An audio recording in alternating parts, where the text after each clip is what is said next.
प्रधानमंत्री श्री नरेंद्र मोदी जी ने श्रद्धेय अटल बिहारी वाजपेयी जी की 100वीं जयंती पर एक विशेष लेख लिखा है। राष्ट्र निर्माण के अटल आदर्श की शताब्दी। प्रस्तुत है इस लेख का ऑडियो संस्करण। आज का दिन भारतीय राजनीति और जनमानस के लिए एक तरह से सुशासन का अटल दिवस है। जब भी सत्ता और विचारधारा के बीच एक को चुनने की नौबत आई तो अटल बिहारी वाजपेयी ने विचारधारा को खुले मन से चुना। वो ज्यादातर विपक्ष में रहे, लेकिन नीतियों का विरोध तर्कों और शब्दों से किया। मैं जी भर जिया, मैं मन से मरूं, लौट कर आऊंगा, कूच से क्यों डरूं। अटल जी के ये शब्द कितने साहसी हैं, कितने गूढ़ हैं। अटल जी कूच से नहीं डरे। वो कहते थे, जीवन बंजारों का डेरा, आज यहां कल कहां कूच है, कौन जानता किधर सवेरा। आज अगर अटल जी हमारे बीच होते तो अपने जन्मदिन पर नया सवेरा देख रहे होते।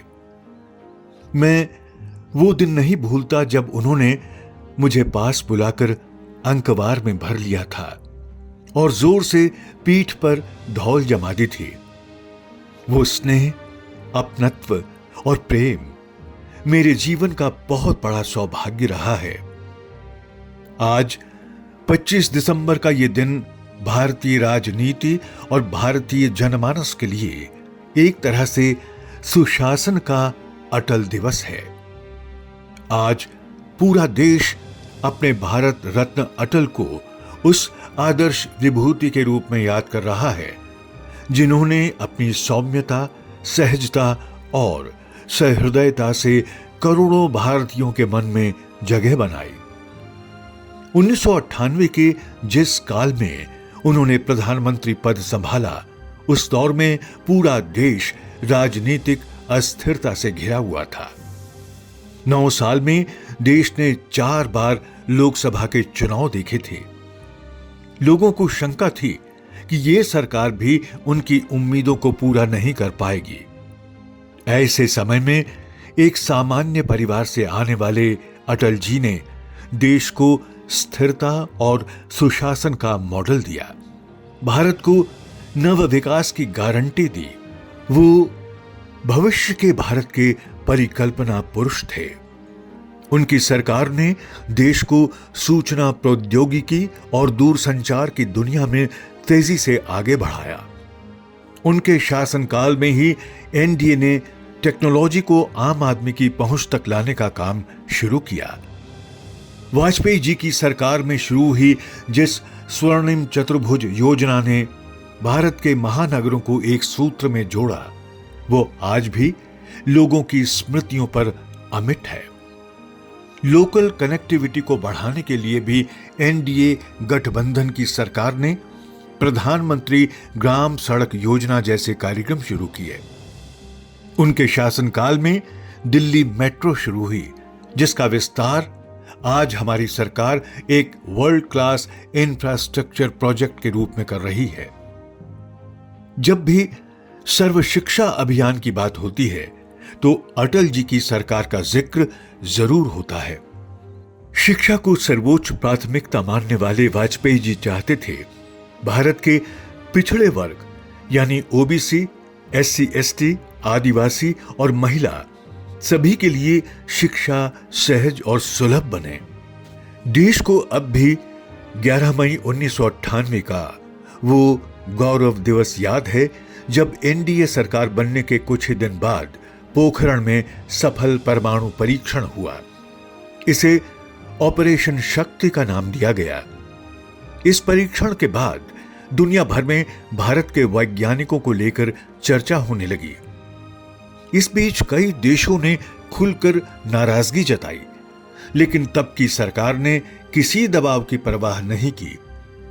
पीछे हटने की जगह 13 मई को परमाणु परीक्षण का एक और धमाका कर दिया, जिसने दुनिया को यह दिखाया कि भारत का नेतृत्व एक ऐसे नेता के हाथ में है जो एक अलग मिट्टी से बना है। वाजपेयी सरकार के शासनकाल में कई बार सुरक्षा संबंधी चुनौतियां आईं। कारगिल युद्ध का दौर आया। संसद पर आतंकियों ने कायराना प्रहार किया। अमेरिका के वर्ल्ड ट्रेड सेंटर पर हुए हमले से वैश्विक स्थितियां बदली। लेकिन हर स्थिति में अटल जी के लिए भारत और भारत का हित सर्वोपरि रहा। उनकी बोलने की कला का कोई सानी नहीं था। कविताओं और शब्दों में उनका कोई जवाब नहीं था। विरोधी भी वाजपेयी जी के भाषणों के मुरीद थे। युवा सांसदों के लिए वो चर्चाएं सीखने का माध्यम बनती। संसद में कहा गया उनका ये वाक्य, सरकारें आएंगी जाएंगी, पार्टियां बनेंगी बिगड़ेंगी, मगर ये देश रहना चाहिए, आज भी मंत्र की तरह हम सबके मन में गूंजता रहता है। आपातकाल के समय उन्होंने दमनकारी कांग्रेस सरकार का जमकर विरोध किया, यातनाएं झेली, जेल जाकर भी संविधान के हित का संकल्प दोहराया। एनडीए की स्थापना के साथ उन्होंने गठबंधन की राजनीति को नए सिरे से परिभाषित किया। वो ज्यादातर समय विपक्षी दल में रहे, लेकिन नीतियों का विरोध तर्कों और शब्दों से किया। उनमें सत्ता की लालसा नहीं थी। 1996 में उन्होंने जोड़ तोड़ की राजनीति न चुनकर इस्तीफा देने का रास्ता चुन लिया। राजनीतिक षड्यंत्रों के कारण 1999 में उन्हें सिर्फ एक वोट के अंतर के कारण पद से इस्तीफा देना पड़ा। कई लोगों ने उनसे इस तरह की अनैतिक राजनीति को चुनौती देने के लिए कहा, लेकिन प्रधानमंत्री अटल बिहारी वाजपेयी शुचिता की राजनीति पर चले। अगले चुनाव में उन्होंने मजबूत जनादेश के साथ वापसी की। भारत के विदेश मंत्री बनने के बाद जब संयुक्त राष्ट्र संघ में भाषण देने का अवसर आया तो उन्होंने अपनी हिंदी से पूरे देश को खुद से जोड़ा। पहली बार किसी ने हिंदी में संयुक्त राष्ट्र में अपनी बात कही। मेरे जैसे असंख्य कार्यकर्ताओं को उनसे सीखने का, उनके साथ काम करने का, उनसे संवाद करने का अवसर मिला। अगर आज भाजपा दुनिया की सबसे बड़ी पार्टी है तो इसका श्रेय उस अटल आधार को है जिस पर यह दृढ़ संगठन खड़ा है। उन्होंने भाजपा की नींव तब रखी जब कांग्रेस जैसी पार्टी का विकल्प बनना आसान नहीं था। उनका नेतृत्व, उनकी राजनीतिक दक्षता, साहस और लोकतंत्र के प्रति उनके अगाध समर्पण ने भाजपा को भारत की लोकप्रिय पार्टी के रूप में प्रशस्त किया। लाल कृष्ण आडवाणी और डॉक्टर मुरली मनोहर जोशी जैसे दिग्गजों के साथ उन्होंने पार्टी को अनेक चुनौतियों से निकालकर सफलता के सोपान तक पहुंचाया। जब भी सत्ता और विचारधारा के बीच एक को चुनने की स्थितियां आईं, तो उन्होंने विचारधारा को खुले मन से चुन लिया।